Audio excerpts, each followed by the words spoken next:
আসসালামু আলাইকুম। আমি জান্নাত। এই কুকিং ট্যুর বাই তুবাস মম চ্যানেলে আপনাদের স্বাগতম। সবাই কেমন আছেন? আশা করছি ভালো আছেন। আলহামদুলিল্লাহ আমিও ভালো আছি। শীতে যে সবজি পাওয়া যায় তার বেশিরভাগই স্বাস্থ্যের জন্য উপকারী। সে তালিকায় রয়েছে সিমও। বছরে শীতের এই সময়ে বাজারে সিম দেখা পাওয়া যায়। সিমে রয়েছে ভিটামিন ও মিনারেল। সিমের মধ্যে ফাইবার, ক্যালসিয়াম, আয়রন পরিপূর্ণ। স্বাস্থ্যের উপকারী এই সিমের বিচি দিয়ে মুরগির ঝোল তৈরির রেসিপি দেখে নিন। তাহলে চলুন কথা না বাড়িয়ে শুরু করা যাক। চুলায় একটি প্যান বসিয়ে নিয়ে আধা কেজির মতন শুকনো সিমের বিচি দিয়ে দিয়েছি। চুলা মাঝারি আঁচে রেখে শুকনো সিমের বিচিগুলো ভালো করে ভেজে নিব। 7 থেকে 8 মিনিট পর ভাজা হয়ে গেলে চুলা থেকে নামিয়ে নিব। বিচির খোসা পরিষ্কার করে নিব। এখানে নিয়েছি 800 গ্রামের মতন কক মুরগির মাংস।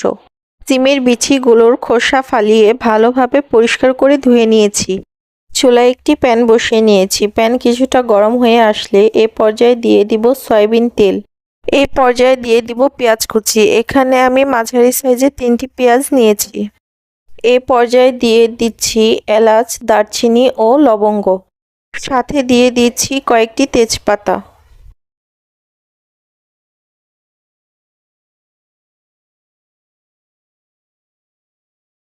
পেঁয়াজ হালকা ব্রাউন কালার হয়ে আসলে এ পর্যায়ে অ্যাড করে দিব 2 টেবিল চামচ আদা রসুন বাটা।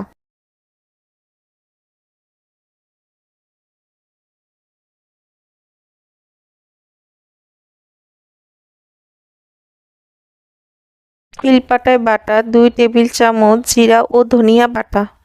তেলের সাথে মশলা কিছুক্ষণ ভাজার পর যখন এর কাঁচা স্মেল চলে যাবে এ পর্যায়ে অ্যাড করে দিব 2 টেবিল চামচ বাটা মরিচ বাটা। বাটা মশলা এই তরকারির স্বাদ বহুগুণ বাড়িয়ে দিবে। তরকারির রঙও লোভনীয় হবে।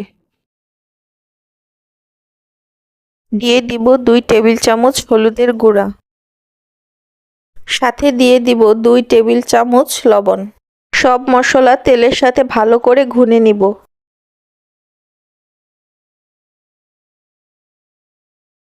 মশলা থেকে তেল যখন ছেড়ে দিবে এ পর্যায়ে দিয়ে দিব মুরগির মাংস।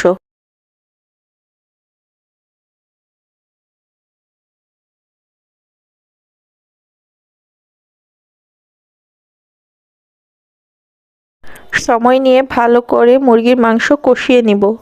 কিছুক্ষণ পরপর নেড়ে দিতে হবে যাতে করে নিচে লেগে না আসে। ঢাকনা দিয়ে কিছু সময়ের জন্য মাংস সিদ্ধ করে নিব।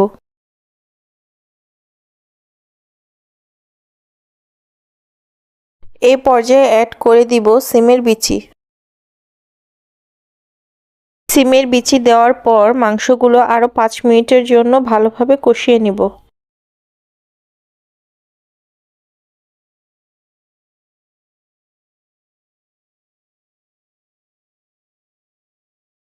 মাংস ভালোভাবে কষানো হয়ে গেলে এখন দিয়ে দিব আগে থেকে গরম করে রাখা পানি।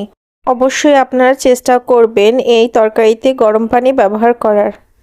এতে করে মাংস ও সিমের বিচি ভালো সিদ্ধ হবে এবং তরকারির স্বাদও বহুগুণে বেড়ে যাবে। এ পর্যায়ে চুলার আঁচ হাই করে দিব। যেহেতু এটি কক মুরগি এটি সিদ্ধ হতে কিছু সময় নেবে তাই ঢাকনা দিয়ে 20 মিনিটের মতন ঢেকে রেখে দিব। 20 মিনিট পর ঢাকনা তুলে নিব। দেখব যে মাংস ও সিমের বিচি প্রপার সিদ্ধ হয়েছে কিনা। এ পর্যায়ে দিয়ে দিব আমার মায়ের হাতের স্পেশাল মশলা। আপনারা যদি আমার মায়ের হাতের স্পেশাল মশলার রেসিপি জানতে চান অবশ্যই কমেন্ট বক্সে কমেন্টস করে যান।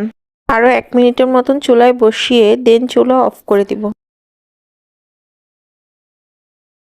ব্যাস হয়ে গেল সিমের বিচি দিয়ে মুরগির মাংসের ঝোল। আমার রেসিপি যদি আপনাদের ভালো লেগে থাকে অবশ্যই লাইক, শেয়ার ও সাবস্ক্রাইব করে যাবেন।